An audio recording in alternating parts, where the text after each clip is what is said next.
When we are in Absolutely. crisis, we look to our leaders to provide guidance, from our bosses to our faith leaders to our government. These leaders are facing unprecedented challenges just as we are. Joining us now is leadership expert. It's Beth Ridley, who has recently spoken with over 30 CEOs from a range of industries to find out how they are managing this new normal with courage and compassion. Good morning to you, Beth. Good morning, ladies.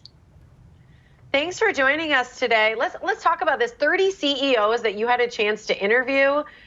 What are you learning from these interviews? This is something really unique that a lot of people never get the opportunity to get inside those brains. Yeah, exactly. I started doing it because, quite frankly, I needed some inspiration myself. Just how do I sort of pick up in this new normal when everything around me, felt difficult and challenging. So I looked to some of the leaders who I really admired and respect to get inside their mind. And really, they shared two overall themes with me. First of all, they noted that during times of crisis, the strengths, the weaknesses, the good and bad of their own leadership, as well as their company cultures, really started to come through. And those leaders who had always been investing in building positive, inclusive, thriving company cultures really felt that they had a stronger base to work off of. And they felt like they were in a much better position leading during crisis because they had made those investments all along. So that was learning number one. Learning number two is that they were noticing themselves and employees really stepping up in new ways in terms of being compassionate with one another, things that people really appreciated. And so now the question on their mind is, how do they maintain some of these things that they started doing during difficult times that would be great to maintain even after the crisis is over? See, I think that's so great. Like, take what we're learning, let's learn the lessons, but then let's not forget, let's bring it forward, which I love. You talk to them about some of their best practices, and the one that you list first, I think, is so key, and that is putting people, your employees, first. Yeah, and that was really across the board. Everyone felt like now is the time to put people first. Their employees are scared and anxious, really more than anything. They just want to know that leaders care about them. And sometimes the smallest thing, like checking in with people and asking them, how are you, really, really makes a big difference. So simple. Let's go through some more of the best practices. You say invest in your own self-care.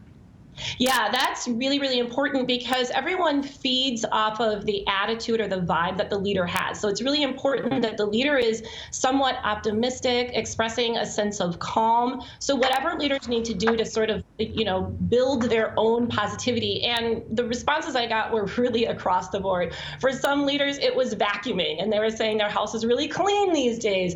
For other leaders, they found optimism in terms of like reaching out to other people, watching Netflix, exercising, getting more sleep. It almost doesn't matter. Just tap into whatever works for you so that you have a sense of calm, you have some optimism during these difficult times. Why is it important for good leaders to rely on their teams?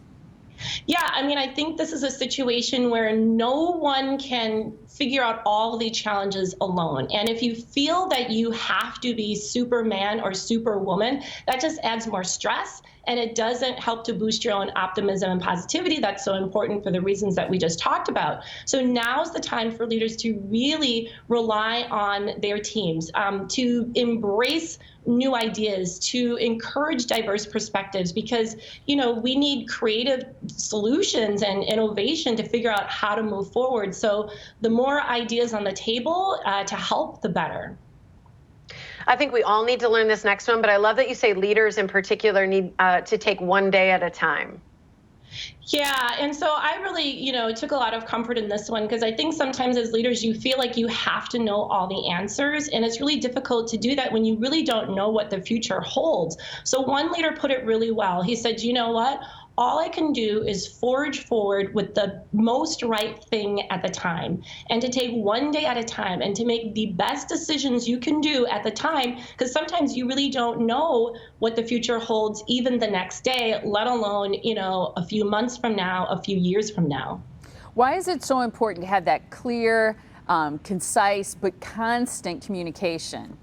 Yeah, communication is really important because, in times of crisis, employees are really looking for information that's relevant to them, but also too much information, which I think we're getting a lot of, can be really anxiety producing. So one of the best things a leader can do is just sort of synthesize all the information that's out there, figure out what's relevant to share with employees, but also to communicate in a really consistent way, whether that be the same time every day, because that consistency sort of gives people a sense of assurance and some sense of certainty when everything else around them is uncertain.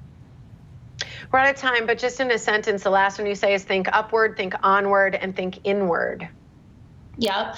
So now's the time to challenge ourselves to really think kind of like how we started this conversation. What have we learned about ourselves, our employees, our cultures that we can take and implement going forward so we can emerge from crisis even stronger? Beth, some really Love great that. words of wisdom. Thank you so much for joining us today. Stay healthy, stay safe. Thank you, ladies. You as well. Thanks, Beth. Always great to chat with you. And to rewatch this segment or to learn more about Beth, you can visit our website. It's themorningblend.com.